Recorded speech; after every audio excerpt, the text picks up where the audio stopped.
अगर आप भी चाहते हैं कि स्वर रागनी ऑफिशियल का वीडियो सबसे पहले आप तक पहुंचे तो लाल बटन दबाकर चैनल को सब्सक्राइब करें और बेल आइकन बटन को दबाना ना भूलें।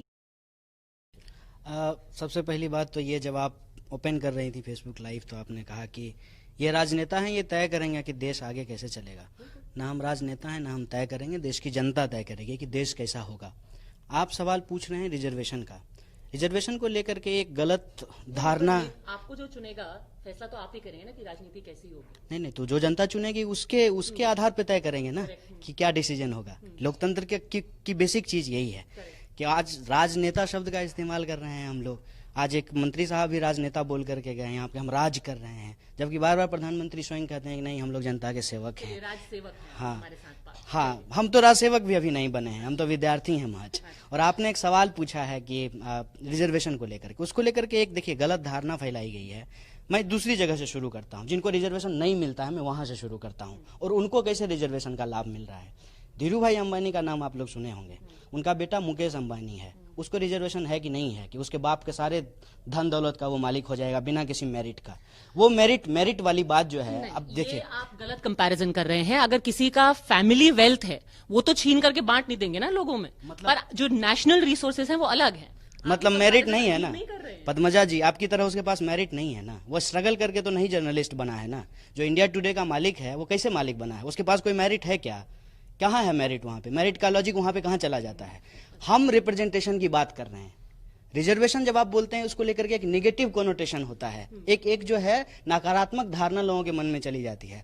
हम अवसर की बात कर रहे हैं, अवसर की समानता, बराबरी की बात। उसमें जब हम महिला की बात करेंगे तो दोनों को अधिकार मिलेगा, भले कि आइडियोलॉजिकल एक दूसरे के खिलाफ है।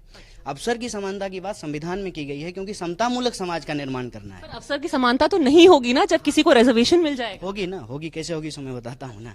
बात ये नहीं है कि कोई तेज रफ्तार से जाने वाली गाड़ी का टायर पंक्चर कर देना है।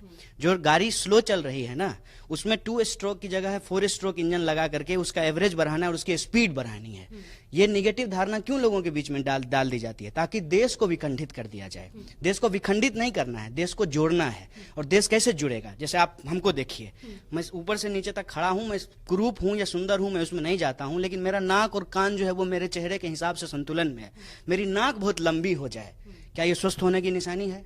समाज का एक तबका यदि बहुत आगे बढ़ गया है और बाकी तबका बहुत पीछे छूट गया है, यह स्वस्थ समाज की निशानी नहीं है। अच्छा, क्विक रिबटल शुभ्रास्ता और फिर मैं बाकी लूंगी। नहीं, मैं रिबटल नहीं, मैं सवाल पूछना चाहती हूँ कन्हैया जी से कि जब ये बहुत अच्छी लच्छेदार रेटरिक में बात करते हैं, जो अच्छा भी लगता है, युवाओं को ऐसा बोलना चाहिए, बट क्लैरिटी कहाँ है? ये क्या कह रहे हैं कि ये धर्म और जाति की और जेंडर की के बेसिस पे रिजर्वेशन होना चाहिए या उन वंचितों को रिजर्वेशन मिलना चाहिए जिसकी बात संघ भी करता है? Economic reservation.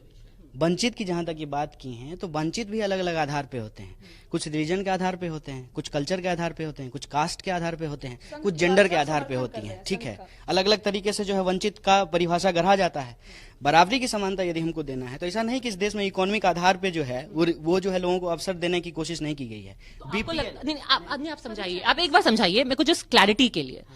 आप यही कह रहे हैं ना कि इकोनॉमिकल आपका जो स्टेटस है उसके हिसाब से रिजर्वेशन का आप समर्थन करते हैं। हाँ, कुछ लोग पिछड़े हैं पर सिर्फ पिछड़ों को ही मिलना चाहिए, ऐसा नहीं होना चाहिए कि जाति के हिसाब से, धर्म के हिसाब से फिर आप मांगने लगे। देखिए, इस बात को ना मैं कह रहा हूं बार बार कि इसको लेकर के भ्रम फैलाया गया है इस देश। सवाल का तो जवाब दीजिए, किस बिना पर मिलना? सवाल, मैं बिना की बात कर रहा हूं। इस देश में शारीरिक जो दक्षता है, ठीक है, जैसे डिफरेंटली एबल या पर्सन विद डिसेबिलिटी, वहां शरीर के आधार पर रिजर्वेशन है।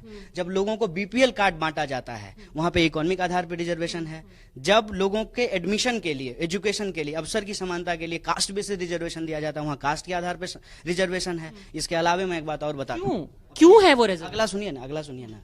मस्जिद का मुल्ला जो है कोई पंडित नहीं हो सकता है और मंदिर का पुजारी जो है ना कोई मुल्ला नहीं हो सकता है। वहाँ धर्म के आधार पर रिजर्वेशन है, वहाँ धर्म के आधार पर रिजर्वेशन। मेरी बात सुनिए। मस्जिद ऐसा मत कहिए, गलत जानकारी मत दीजिए।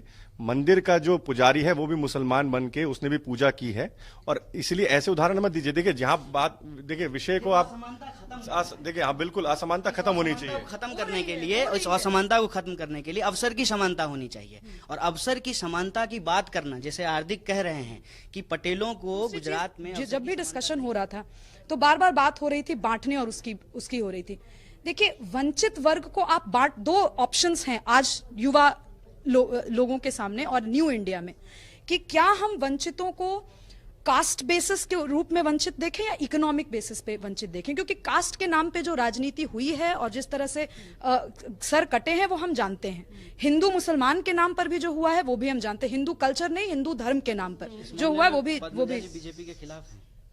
किस मामले में बीजेपी के ये जो खिलाफ? वंचितों को इकोनॉमिक और सामाजिक आधार पे जो देखने की बात है, इकोनॉमिक और जाति के आधार पे, मैं संघ के साथ हूँ। हाँ मतलब आप संघ कहता है, ऐसा ही कहता है। मतलब बीजेपी आप के लोगों ने खिलाफ। नहीं, आप जिन्होंने पोजीशन क्लियर कर दीजिए। जिन्होंने मैं बिल्कुल आपका सवाल क्या है? सवाल बताइए। ये कह रही हैं कि वंचितों का जो मूल्यांकन है वो इकोनॉमी के आधार पे होना चाहिए। भाजपा ऐसा नहीं कहती है, अभी रोहित जी भी ऐसा बोले हैं, तो क्या आप इसके खिलाफ हैं? जी मैं बिल्कुल स्पष्ट चूंकि देखिए आप लोगों ने पोजीशन स्पष्ट नहीं की है, लेकिन मैं अपनी पोजीशन बिल्कुल स्पष्ट रखती हूँ।